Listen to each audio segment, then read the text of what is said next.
Parece que vamos a tener ya ya tenemos en la línea a nuestro entrevistado, a quien le agradecemos muchísimo estar con nosotros. Es siempre un placer y un gusto. Pues así, este esfuerzo, sobre todo, pues la condición de salud que se encuentra. Buenos días, doctor Carlos Flores.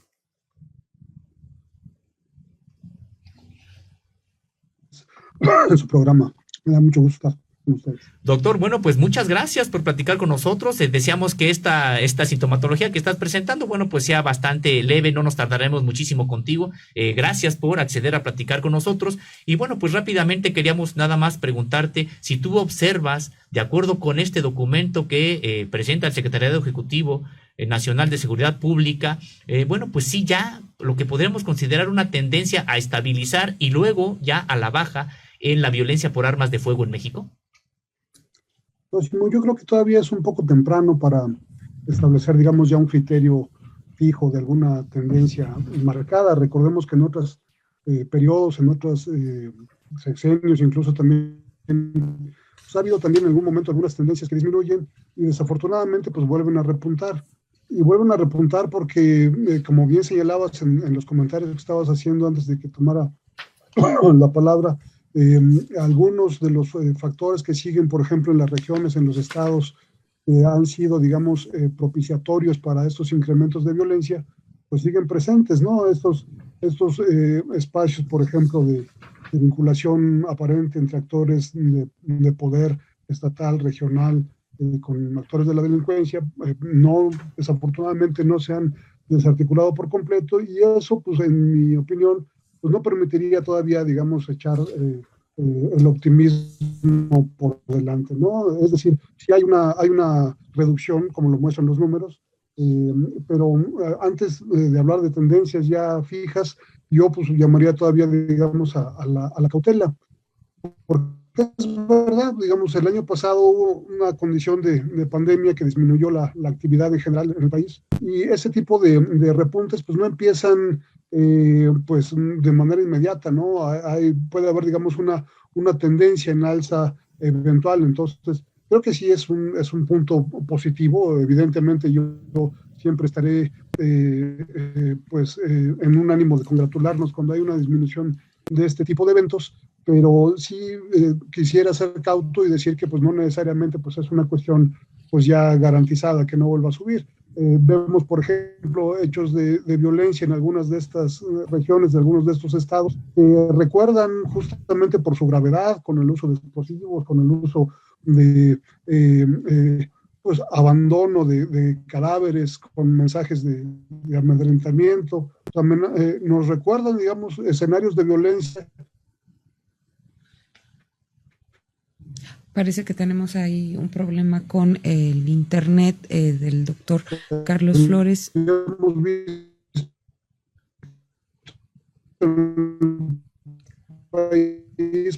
antes, hace unos 10 años, por lo que en esos mismos mensajes se señala, ¿no? Entonces, disminuido, desde luego, no confiemos en que esto ya es de alguna forma una tendencia en eso. Sí, doctor, ¿qué tendría? Bueno, me gustaría que nos comentara cuál es el impacto que tuvo, pues sí, la declaración de guerra contra el narcotráfico, en donde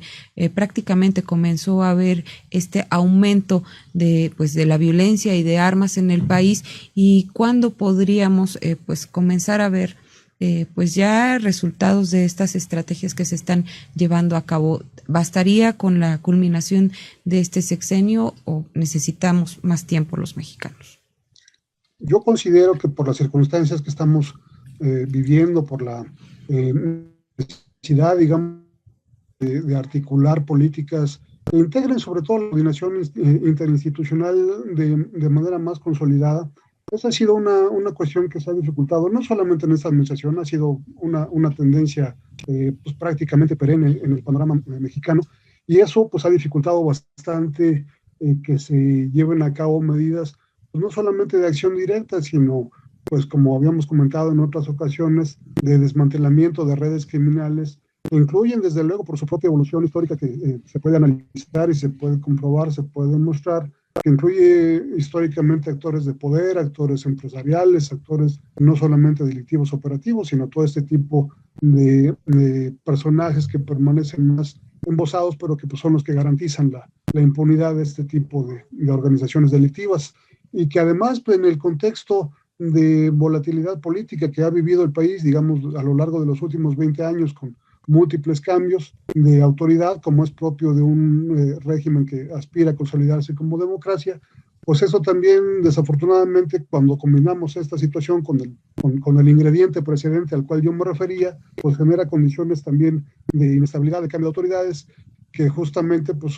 también favorecen esos repuntes de violencia, porque pues, los delincuentes buscan nuevos acuerdos, buscan mermar las redes de complicidad que tenían, por ejemplo, sus rivales, y esto pues ha sido además una de las condiciones que marcó esa inauguración de la llamada lucha contra o guerra contra las drogas que se inició en la administración Calderón, y que hay que decirlo, pues como toda la evidencia empieza a fluir, pues fue una lucha también focalizada contra determinadas organizaciones, al tiempo que, pues, según lo que se está mostrando con información pública, pues parece convalidarse la hipótesis de que había un sesgo favorable hacia determinada organización, mientras que otras sí recibían, digamos, el ataque de las fuerzas del Estado. Entonces, en esas condiciones, lógicamente, el problema pues ha sido añejo, el problema está profundamente arraigado en las estructuras institucionales del país, en los distintos ámbitos, y no es fácil, digamos, no es fácil todavía poder decir que esta situación pues está completamente superada. Yo creo que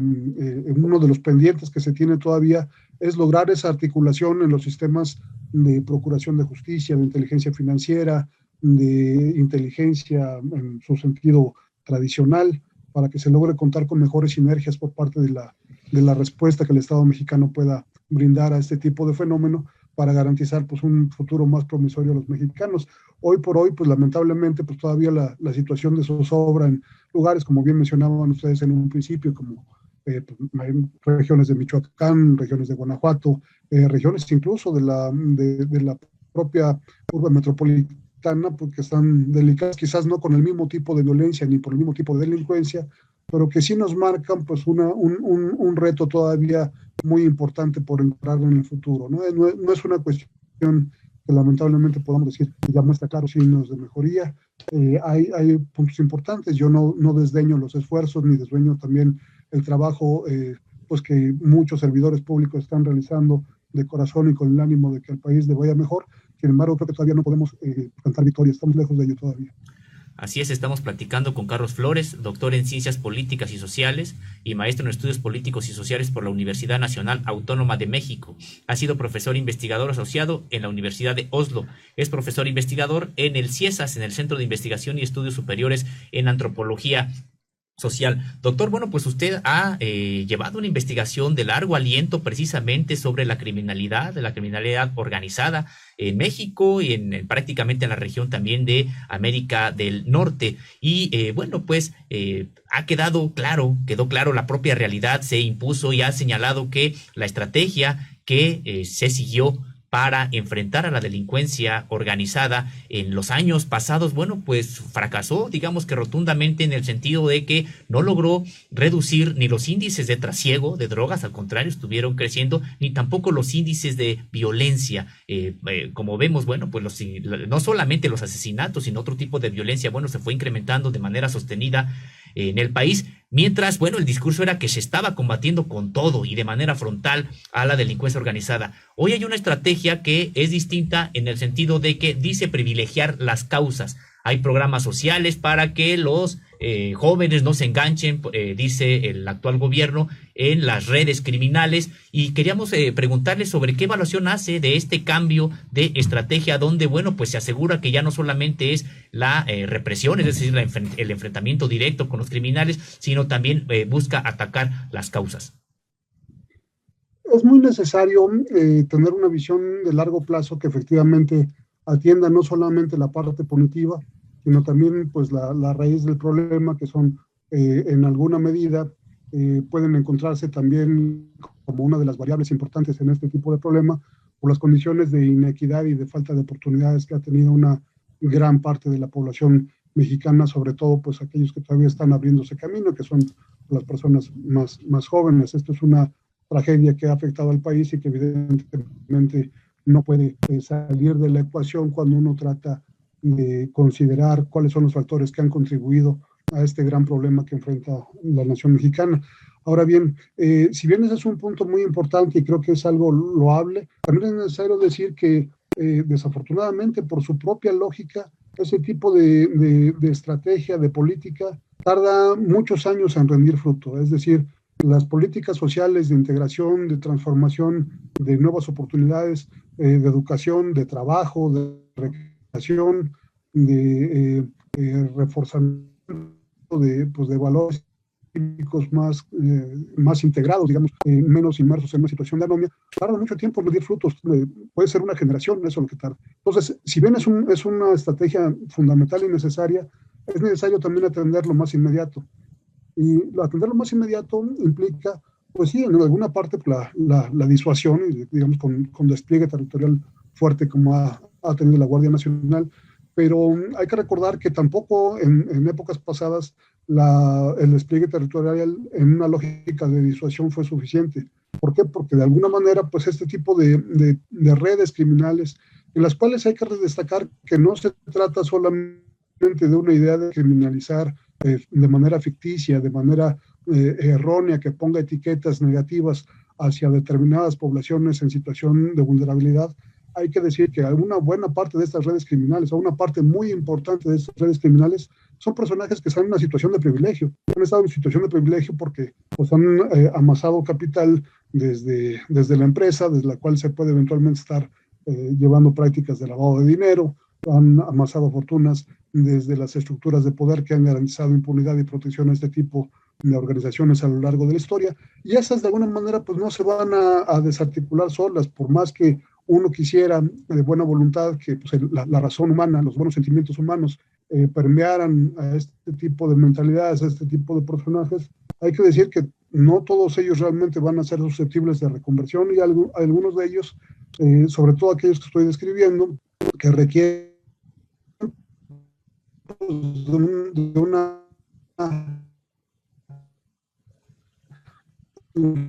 respuesta de macroprocesos como los que se han hecho en Italia, por ejemplo, que son procesos complejos en los cuales se forma una acusación basada en inteligencia, que tiene, digamos, elementos sustantivos y no solamente, digamos, parte de la declaración de individuos aislados, sino que además se acompaña con elementos probatorios, que es lo que tiene que dar sustento a la declaración de sus testigos protegidos o colaboradores, y entonces sí se fincan acusaciones contra un número más importante de personajes, se incauta, digamos, una mayor cantidad de capital ilícito a través pues, del aseguramiento de empresas, de bienes, y eso son uno de los puntos que todavía necesitamos fortalecer. Ha sido un reto muy importante para el Estado mexicano, que esos aspectos son los que pues, todavía siguen bastante deficitarios. Se ha preferido a lo largo de la historia mexicana pues, favorecer sobre todo la inversión en factores disuasivos o de reacción inmediata, pero pues esa es la última parte de la es de alguna forma como atender, digamos, el síntoma más inmediato.